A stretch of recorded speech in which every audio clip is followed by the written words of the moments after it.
सुशील जी, आज लोग परेशान हैं, हताश भी हैं और जो रोज नियमित कराते थे उनके लिए एक अपशब्द नहीं कहते हैं ये शिक्षा मित्र अनुदेशक, जो हर सप्ताह नियमितीकरण का एक पोस्ट डालते हैं। लेकिन अगर विक्रम सिंह ने कुछ कह दिया तो वो पत्थर की लकीर हो गई, सुशील यादव ने कह दिया तो पत्थर की लकीर हो गई और अगर मैंने बोल दिया तो पत्थर की लकीर हो गई। उस पर फिर कोई राहत नहीं होगी, उस पर कमेंट जरूर करेंगे। लेकिन जो दिन भर कमेंट करते हैं कि 17 मार्च, 16 फरवरी, 24 अप्रैल, 23 सितंबर, 17 अक्टूबर, 15 अगस्त, 22 जनवरी, 23 फरवरी, मतलब लिख दिया, उनके लिए कोई दंड नहीं है। सुशील जी, आज शिक्षा मित्र बेहद परेशान है अन्य चर्चाओं के अलावा। इस परेशानी में शिक्षा मित्र को कैसे ढांढस बंधी, क्या उम्मीद कर रहे हैं? आज आप बेसिक शिक्षा मंत्री के यहाँ बैठे रहे, मंत्री जी ने मिलना मुनासिब नहीं समझा, इसका मतलब मंत्री जी के सामने कोई न कोई समस्या रही होगी, कोई ऐसे ही बेगाना नहीं होता है। जी, आदरणीय मिश्रा जी नमस्कार। विक्रम भाई नमस्कार। अपने सभी शिक्षाविद साथियों को सादर नमस्कार करता हूँ, सलाम करता हूँ। मिश्रा जी, दुखी होना लाज़मी है, कष्ट तो है। हम कितना भी ऊपर से हँस लें, लेकिन हमारी अंतरात्मा आज वास्तव में हमको कष्ट है कि जिस लक्ष्य को लेकर हम लोग निकले थे, 1.5 साल हो गया दौड़ते-दौड़ते और पूरी उम्मीद थी कि हमारा काम बिल्कुल 2-4 दिन में होने वाला है। कहीं से हमको नाउम्मीद लगी नहीं रही थी। हमारे सम्मानित अधिकारीगण, हमारे माननीय वित्त शिक्षा मंत्री जी ने भी पिछली मुलाकात में कहा था कि आपका काम हम लोग कर रहे हैं। अब अचानक ऐन मौके पर आकर के जब कोई काम रुकता है तो कष्ट तो होता है। दुःख हमें भी है, लेकिन दुःख का मतलब ये नहीं है कि हम कोई अपना नुकसान कर लें या कोई अपना गलत बयान कर दें। कष्ट तो हुआ है, हमारे सभी साथियों को कष्ट हुआ है। हालाँकि जहाँ पर लोग मुश्किल से आधा % लोग जो वास्तव में शिक्षा मित्र नहीं हैं, उनके द्वारा मैं देख रहा था पूरे प्रदेश में केवल 3 या 4 लोग हैं, जिन्होंने अभद्र भाषा करके गलत कमेंट किए हैं और वहीं पर 99% लोग ऐसे हैं, जो मुझे व्यक्तिगत फ़ोन करके और व्यक्तिगत मैसेज करके मुझे ढांढस बना रहे हैं, कि आप परेशान ना होना, हम आपके साथ हैं। मैं उन सबको नमन करता हूँ, प्रणाम करता हूँ। वास्तव में आज तकलीफ़ हुई है और पूरे शिक्षा में समाज को तकलीफ़ हुई है। लेकिन हमने जो लड़ाई लड़ी है, वो एक मुकाम तक पहुँची है और समय बढ़ गया है, लेकिन हम जीतेंगे। मैं सभी साथियों से कहना चाहता हूँ कि कोई परेशान ना हो। हम लोगों ने जैसे इस प्रस्ताव को बनवाया है, यहाँ तक पहुँचा है, चीफ सेक्रेटरी तक, मुख्यमंत्री तक भी जाएगा और पास होकर भी जाएगा।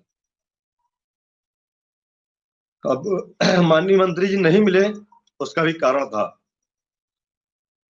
कल उन्होंने संदेश भेजा कि सुबह हम मुलाकात करेंगे और हम लोग 10 बजे पहुँच गए, 2:30 बजे तक बैठे रहे।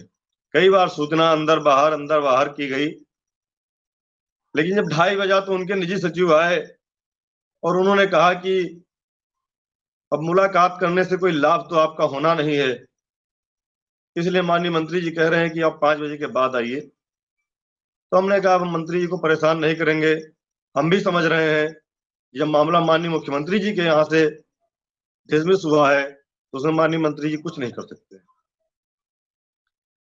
हाँ, यदि माननीय मंत्री जी उतने बात उनकी माननीय मुख्यमंत्री सुन रहे होते और माननीय मुख्यमंत्री लखनऊ में होते और वर्किंग डे होता आज, सारे अधिकारी ऑफिस में होते, तो हो सकता है माननीय मंत्री जी एक बार प्रयास करते आज। क्योंकि पिछली मुलाकात में कहीं से भी ऐसा नहीं लग रहा था कि माननीय मंत्री जी का कोई नेगेटिव सोच है या कोई उनकी ऐसी बात है। उन्होंने स्पष्ट कहा था कि जब सदन में बोल दिया है, आपका काम हो रहा है, तो करना तो हमको है ही। तो हम लोगों ने कहा था कि माननीय मंत्री जी, हम लोग जान रहे हैं कि आप कर रहे हैं, हमारे शिक्षा मित्रों को सौगात देने जा रहे हैं, तो हम लोग चाहते हैं कि एक कार्यक्रम हो जाए जिसमें आपका और माननीय मुख्यमंत्री जी का आशीर्वाद हम सभी शिक्षा मित्रों को सामूहिक रूप से मिले।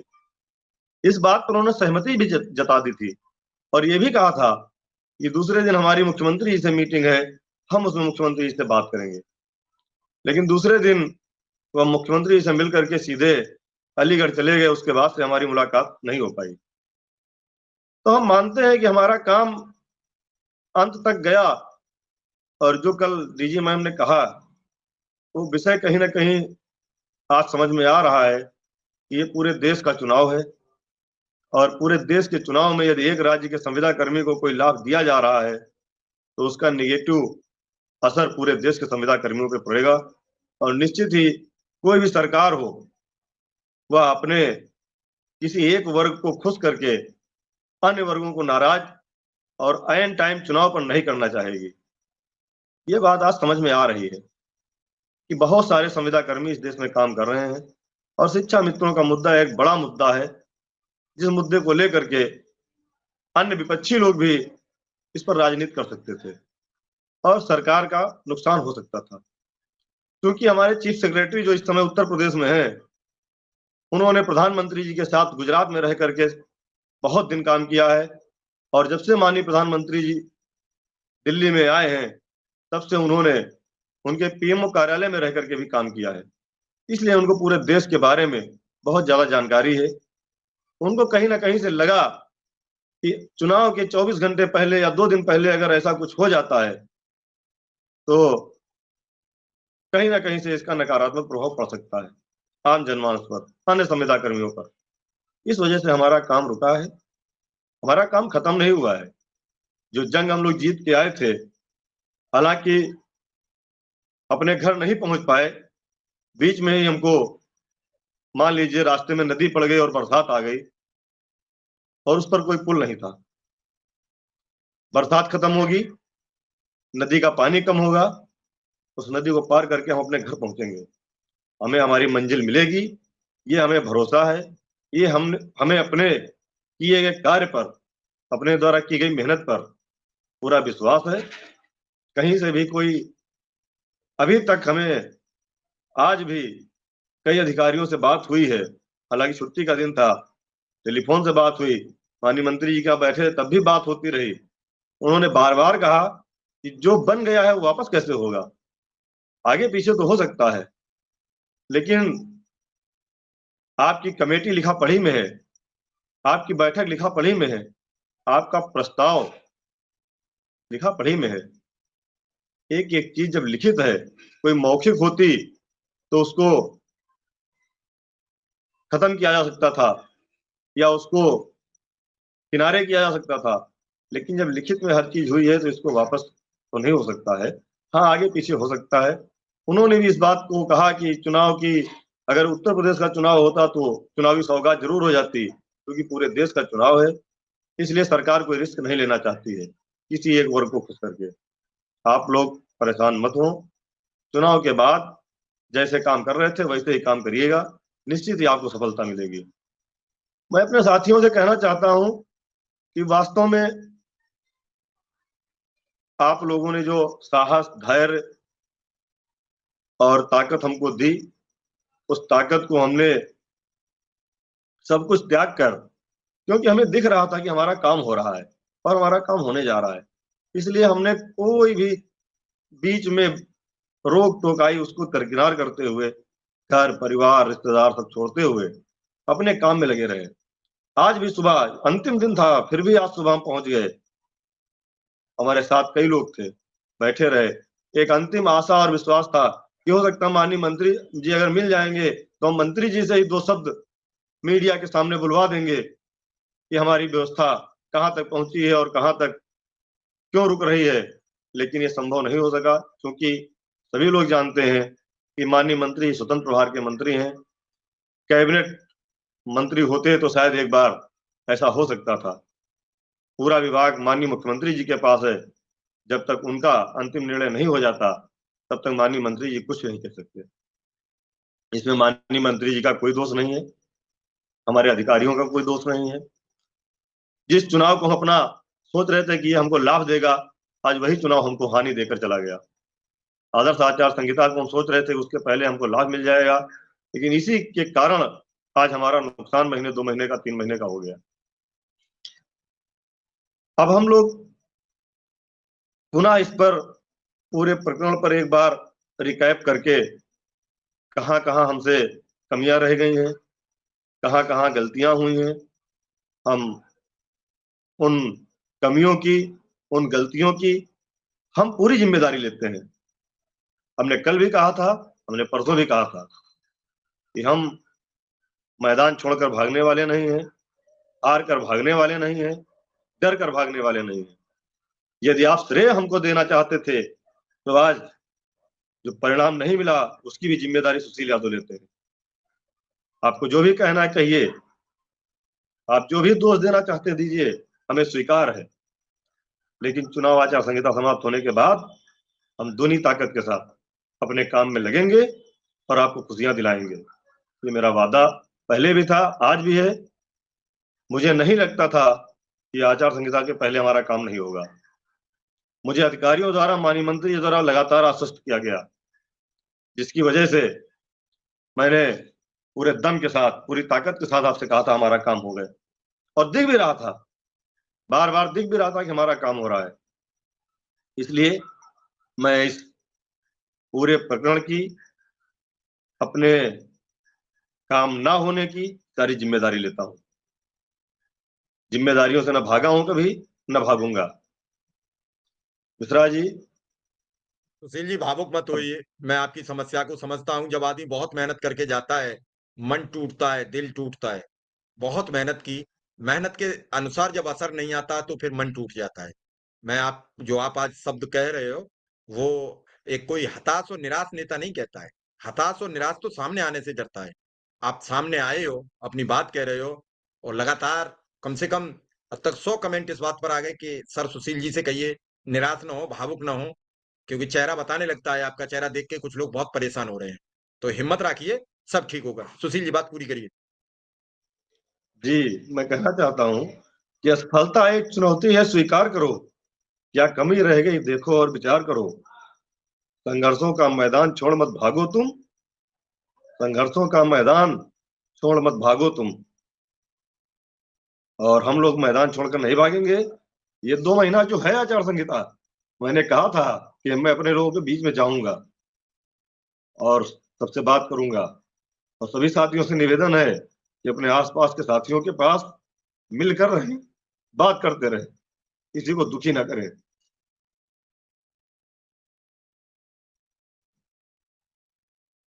सुशील जी, बात बिल्कुल आपकी ठीक है, वाजिब है कि हिम्मत तो रखनी है पड़ेगी, इसके अलावा कुछ नहीं है। आप हिम्मत रखिए, हौसला रखिए। विक्रम सिंह ने ये बात हमको 5 मार्च को बता दी थी। चूंकि मेरी हिम्मत नहीं हुई आपको बताने की, मैं कैसे बताता। जब मुख्यमंत्री जी से बेसिक शिक्षा मंत्री की मुलाकात हुई, और मुलाकात होने के बाद जब इन्होंने आपके कहे अनुसार डीजी मैम से मुलाकात की, तो डीजी मैम ने विक्रम सिंह को बता दिया था। अब विक्रम सिंह आपसे बताने में भी हिचकिचा रहे थे। मुझे मंत्री जी से बेसिक शिक्षा मंत्री की मुलाकात हुई, और मुलाकात होने के बाद जब इन्होंने आपके कहे अनुसार डीजी मैम से मुलाकात की, तो डीजी मैम ने विक्रम सिंह को बता दिया था। अब विक्रम सिंह आपसे बताने में भी हिचकिचा रहे थे। मुझे फोन किया लखनऊ से। मैं क्या बताता शिक्षा मित्र अनुदेशकों को। उन्होंने कहा कि एक संगठन को हम कुछ दे के, 2 संगठन को कुछ दे के बाकी संगठनों को नाराज नहीं कर सकते। जो उन्होंने कल आपसे कहा, और कल उस बात के कहने का कोई असर नहीं था। बात निकल चुकी थी आगे। तो हताश मत होइए, निराश मत होइए, हिम्मत रखिए। आप शेर दिल हो। आपके चेहरे पर आंसू नहीं अच्छे लगते हैं। आप मुस्कुराते हुए अच्छे लगते हो। सभी आपसे लिख रहे हैं और सब हौसला देंगे। बिल्कुल मत घबराइए सुशील जी। हम हमेशा आपके साथ खड़े थे। जब तक आपको न्याय नहीं मिलेगा यूं ही खड़ा रहूंगा। पहले भी टेढ़े सवाल करता था, फिर टेढ़े सवाल करूंगा। अभी मुझे लगा कुछ आपको मिलने जा रहा है, तो मैंने थोड़ी सी अपनी लाइन चेंज कर ली थी, आप भी समझ रहे हैं। और वो लाइन सिर्फ इसलिए चेंज की थी कि अगर 1.5 लाख परिवार खुश हुआ तो मुझे हिम्मत मिलेगी। पहले तो आप बिल्कुल निश्चिंत होइए सुशील जी। अच्छा नहीं लग रहा है ये ऐसा चेहरा आपका। आंसू पहुंचिए पहले आप। अब आंसू यहां तक दिखाई दे रहे हैं तो ये बंद करिए सब। परेशान मत होइए, परेशान मत होइए, परेशान मत हो।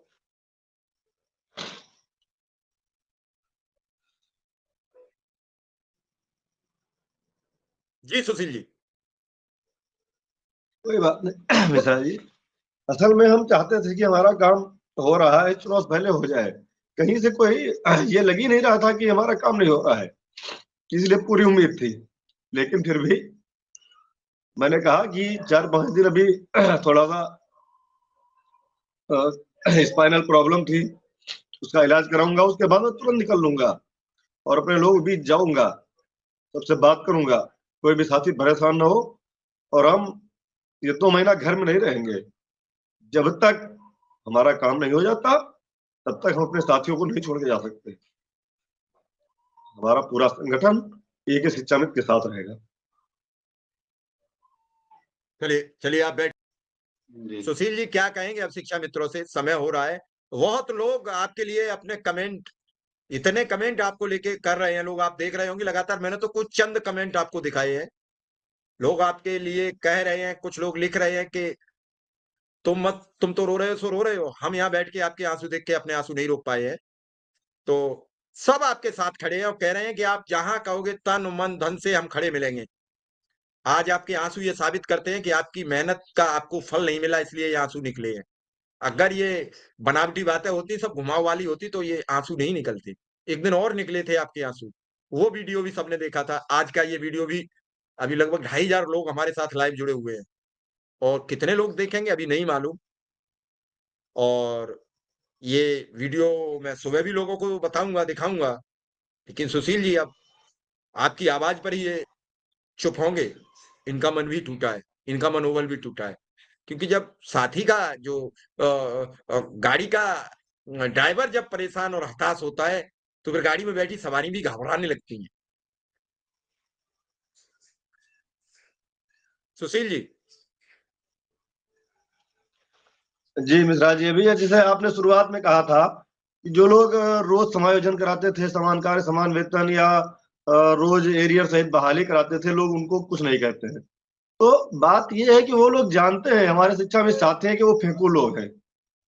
वो जानते हैं कि वो लोग झूठ बोल रहे हैं, इसलिए ना उन पे कोई कमेंट होता है, ना उनसे कोई सवाल करता है। हमारे ऊपर लोग भरोसा करते हैं। आप भी जानते हैं, हम भी जानते हैं कि लोगों का विश्वास मेरे साथ है, तो उनका सवाल पूछना लाजमी है और उनको जवाब देना हमारी जिम्मेदारी है। अगर हमारे साथ 1.5 लाख परिवार की जिम्मेदारी हमारे ऊपर हमने ली है, तो मेरी जिम्मेदारी ये बनती है कि मैं उनको सही बात बताऊं, मैं उनको गलत ना बताऊं। और मैंने पूरा प्रयास किया कि सही जानकारी शिक्षा मित्रों तक पहुंचे।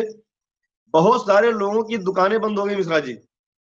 बहुत सारे लोगों ने पोस्टें लिखना बंद कर दिया। होता क्या था कि काम हम करते थे, लिख करके पोस्ट फेसबुक व्हाट्सएप पे जाती थी, केवल नीचे का नाम काट करके अपना नाम लगा करके लोग जारी कर देते थे।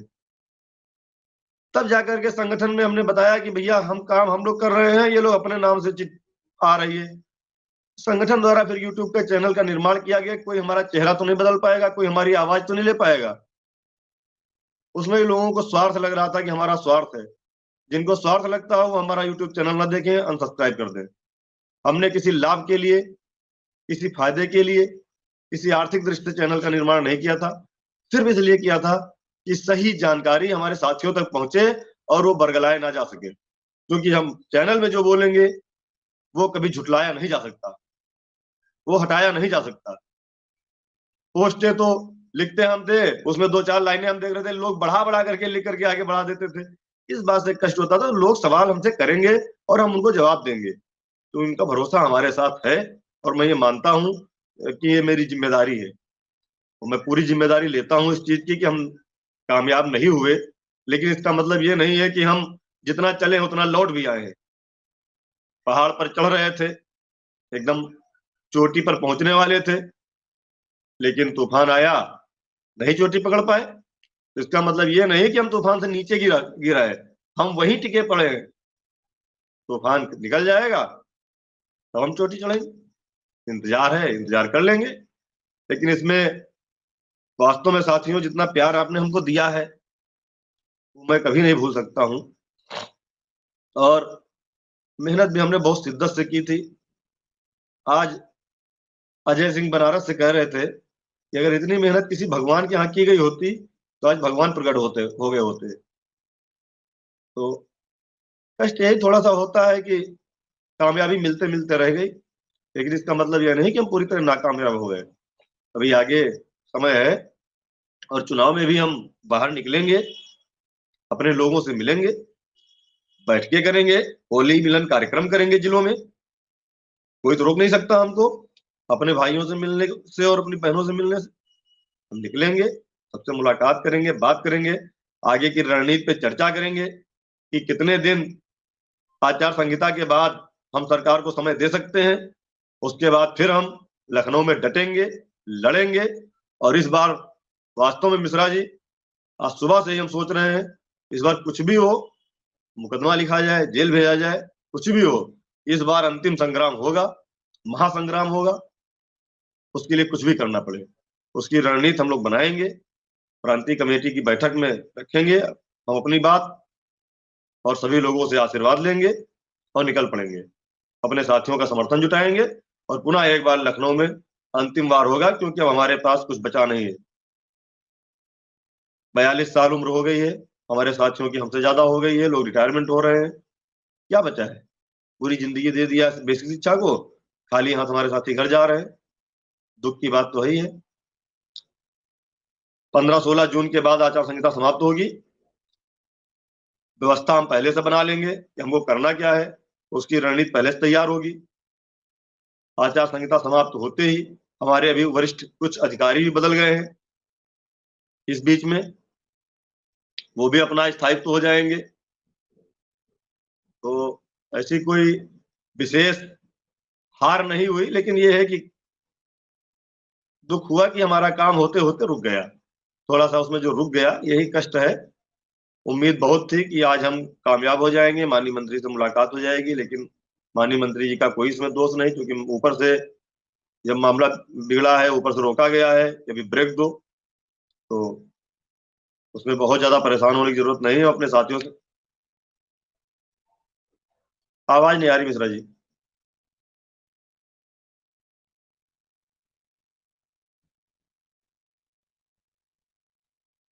मिश्रा जी आवाज नहीं आ रही। अजय जी, आप कमेंट अपना दोबारा लिख दीजिए एक बार। जी जी, सुशील जी बात पूरी करिए।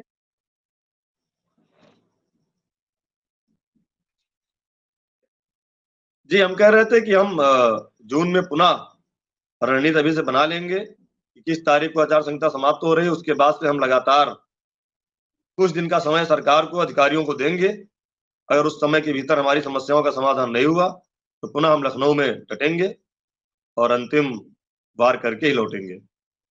या तो हम लोग अपनी मंजिल को पा लेंगे, नहीं तो सामूहिक इस्तीफा लखनऊ के इको गार्डन में हम लोग लिख करके दे आएंगे।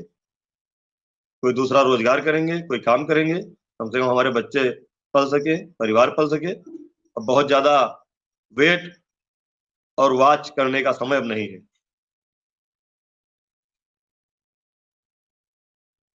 चलिए, कुछ अजय सिंह जी कमेंट लिख रहे थे, हालांकि उनका कमेंट काफी ज्यादा कमेंट लोगों के आ रहे थे, तो मैं उनका नहीं पढ़ पाया। और कुल मिला के ये है कि सब कह रहे हैं कि थोड़ा हिम्मत और हौसला रखिए। और कोई भी जो साथी लिख रहे हैं शिक्षा में, तो लगातार हमारा प्रोग्राम ये 809 शिक्षा मित्र अनुदेशक पर जारी रहेगा। सुशील यादव आते रहेंगे, लोगों से बातें बताते रहेंगे, जहां भी जो उनका होगा प्रोग्राम वो बताते रहेंगे। क्योंकि आज आना बेहद जरूरी था। बाकी दिनों में सुशील जी हमारे साथ रहते हैं, अक्सर हमारे साथ रहेंगे, और रोज आपको इन सब मामलों पर जानकारी मिलती रहेगी। तो आप निराश ना हो, और जब तक नहीं मिलेगा तब तक मैं ये प्रोग्राम नहीं बंद करने वाला हूं, जब तक न्याय नहीं मिलेगा। इसी के साथ आप सबको मेरी शुभकामनाएं। जो हुआ वो भी ठीक नहीं हुआ, जो होगा वो ठीक होगा। इन्हीं बातों के साथ आप सबका आभार। नमस्कार। नमस्कार सर।